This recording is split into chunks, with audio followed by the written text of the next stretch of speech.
I've got a super fun video for you today. How many combinations can an Illuvial have? Okay, I'm going to give you some really brief context. We're going to jump straight into it. It's not going to take long. Make sure you listen to the context because it's really important. So I'm using Pokemon as kind of my basis for how I'm calculating this sort of setup for combinations, because the big one is perfect or not perfect. And how it works in Pokemon is every Pokemon is generated with 6 individual values, okay, IVs. It's very common in Pokemon commonplace and competitive tournaments and things like that. Anyways, 6 random values, and they can be assigned a number from 0 to 31, I believe. I just used 1 to 31 in this case, I think, but 0 to 31, with 31 being the highest. And it can have about I think someone said in the Discord the other day, about a 20% impact on a Pokemon stats, which can make a decent difference, but not as much as you might think. That being said, it can make a big difference to the speed. If you're not maxed out and your opponent is, and they both had the same base speed, it means you can go faster than your opponent, which is obviously a good thing, right? But in Illuvium, we don't really have that. So I think people are going to put a lot more weight onto base values and things like that than they probably should.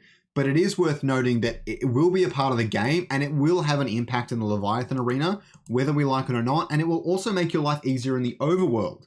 That's something that people are forgetting. If you want to go capture that Ramfire, but you don't have very good Illuvials, but maybe your Axodon is maxed out in stats, it's going to have a much better time fighting that Ramfire than some of your other Illuvials that don't quite have as good of stats.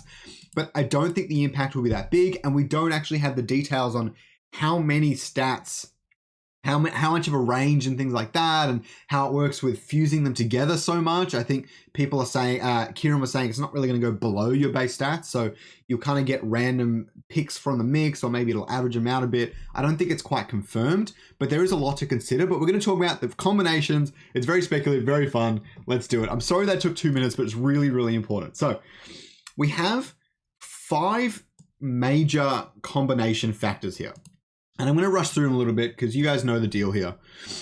So we've got perfection, which, as I said, is basically all the base values are maxed out. Perfection IVs is me using the 1 to 31 scenario with 4 different stats. I think I picked which ones.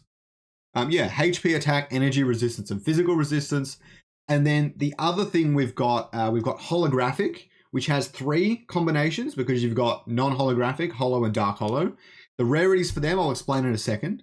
Class dominant and affinity dominant. Now, what is interesting is you have 6 combinations for a stage 1 because their affinity and class dominant only have 1 option.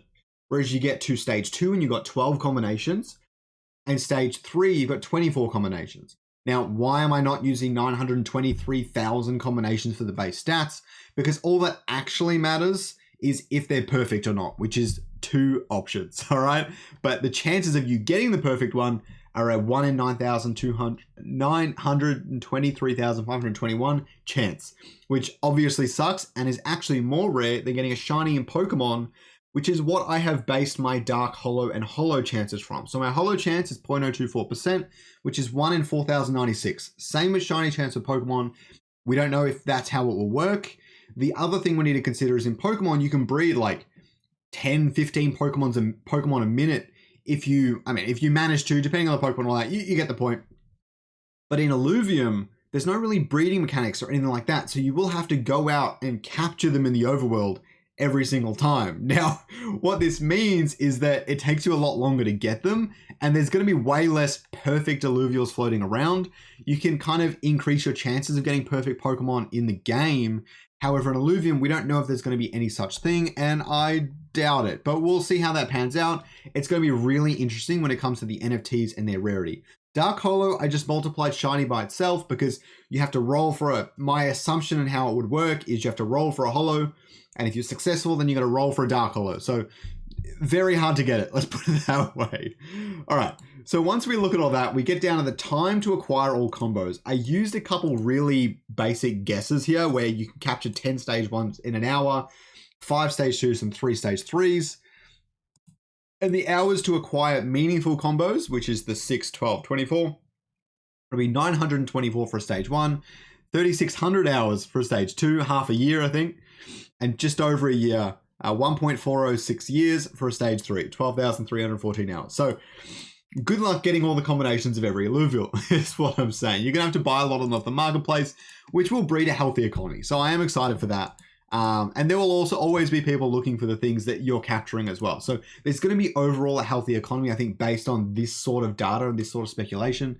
So that does really excite me.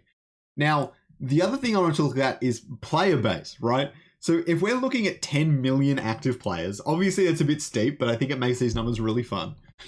And you look at how many perfect Illuvials are actually found each hour across the board. And you're looking at about 11,000 Illuvials, which seems like quite a bit.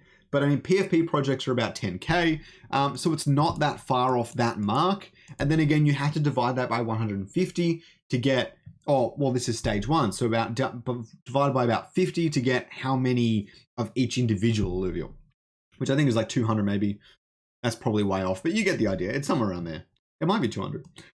Anyways, combination stage 2, you've got about 2,700 Illuvials across the board that are perfect, being caught every hour of the different combinations. So I believe it's actually 2,700 of ones with the affinity dominant and 2,700 of the ones with the class dominant and things like that.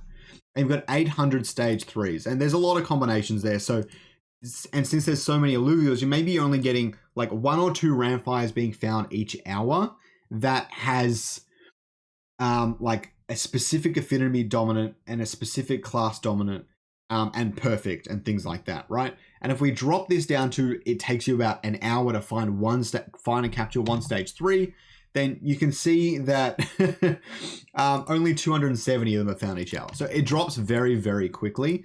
The other thing is perfect holo found each hour was about 0.2 for stage 3s, 0.6 for stage 2s, and 2.5 for stage 1. So we might see a lot of holo stage 1s floating around. You never know. Based on these numbers, obviously. Perfect holos, not just holos. If there's a lot of players, then you can expect a lot of this stuff to come out. I don't think that'll devalue them or anything like that, but it'll certainly make their value a little bit different to what people might expect. And perfect dark holo found each hour. Pretty much if you find one that's a stage 3, you're rich. Not financial advice, you guys get the joke. So minted every year, I think minted every year I was pertaining to dark holos, and you're looking at about 0.4 dark holos of a stage 3 being minted on a yearly basis and 5.6 stage 1s. Just thinking about that, it's just crazy. So dark holo is really the prize at the top of the tree. Again, we don't know the odds for them, but I'm pretty content with how I calculated this one out here. So yeah, I hope you guys found that useful. There's a lot of different things to consider, and especially when it comes to the marketplace. But know that if there's a perfect Illuvial in the marketplace, it could be quite rare. And if it's cheap or for full price or whatever, it might be worth getting it in case you want to use it in Leviathan later, especially if they get like a buff or change in the meta and things like that. There's always things to consider. Have a good day, everyone.